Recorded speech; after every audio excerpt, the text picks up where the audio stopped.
Where should we start? We will start with Byzantium, which is a vampire drama directed by Neil Jordan. Actually, the word vampire is conspicuous by its absence in the film. The word used in the movie is succulent, which is rather nice. Gemma Arterton and Saoirse Ronan star. They are Clara and Eleanor, two mysterious women seeking refuge in a run-down seaside town, specifically in an old hotel called Byzantium. Now, if you remember last time we worked together, which I think was February, Gemma Arterton was on the show because she had a film out called Song for Marion. Well, at the time, I also asked her about Byzantium, so this is what she had to say. I have another one called Byzantium, which is about a 200-year-old whore mother vampire.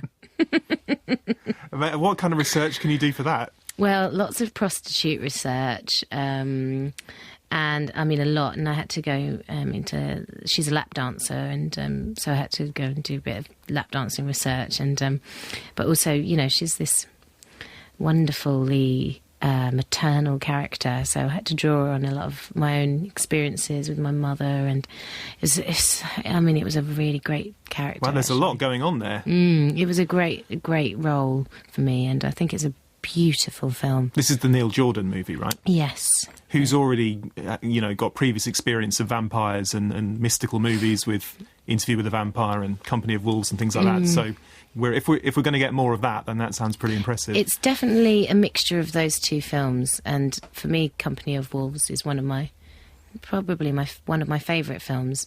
And it definitely harkens back to that visually and tonally.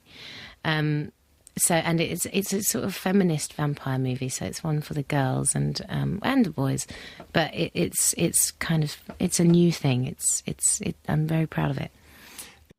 So Eleanor and Clara realise that they can't hide from their past forever, a past that goes back hundreds of years. Here's a clip from Byzantium. Where have you been? The captain's been waiting. Captain Riven had returned from the wars. Make sure you punish her, sir. Of all the harlots he had ever made, Clara was his favourite.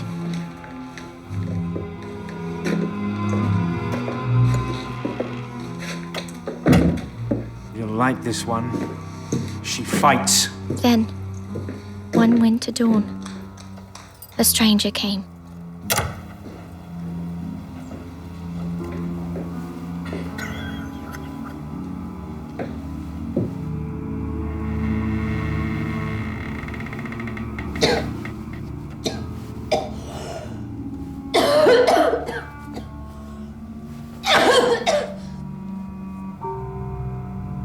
Are you unwell? No, sir.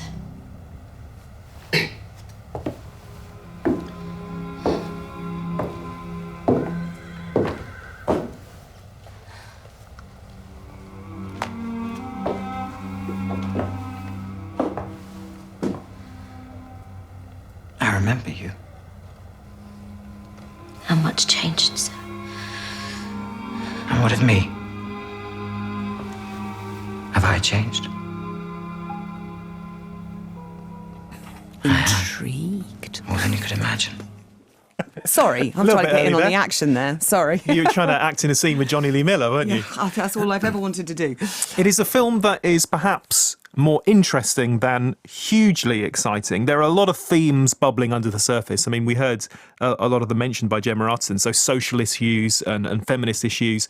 It doesn't entirely get to grips with all of them, and I was a little bit lost from the beginning because there doesn't seem to be a huge sense of place in the film. Exactly where this is meant to be set is hard to fathom. Now, it's actually, a lot of it was filmed in Hastings. I mean, if you watch the end credits, it tells you that. But it is meant to be a sort of generic English seaside town, slightly haunting seaside town, and it feels more fake than believable. So it was quite hard work from the start. And a lot of it is very bleak and miserable. Saoirse Ronan is fabulous at being bleak and miserable and surly, but that doesn't make an exactly gripping film. But after a while, things change a bit because we get some flashbacks. Actually, that clip we heard there was one of the flashbacks to 200 years earlier when Clara and Eleanor first became vampires, and very deliberately the tone of the film really changes. So you get Johnny Lee Miller hamming it up, you get lots of gore, you get Gemma Arterton showering in waterfalls of blood, and you get Franz Schubert on the soundtrack, and it becomes this huge big film. And you're thinking, yes, this is the sexy operatic stuff, the exciting and gruesome and fun stuff that we really want. And then, of course, it flips back to the present day with lots of people looking miserable, hanging out in a rundown seaside fairground. So it is a mixed bag. It's sort of very much a two-tone film. Thankfully, there are a lot of very likeable actors in there. So we know about Gemma Arterton and Saoirse Ronan, but also Sam Riley, Tom Hollander, Daniel Mays. It certainly couldn't be accused of glamorising the undead. It is about the burden of immortality rather than the fun side. It's not The Lost Boys, I can tell you that. But a little bit more fun, I think, wouldn't have gone amiss. But there's certainly some interesting things going on in there.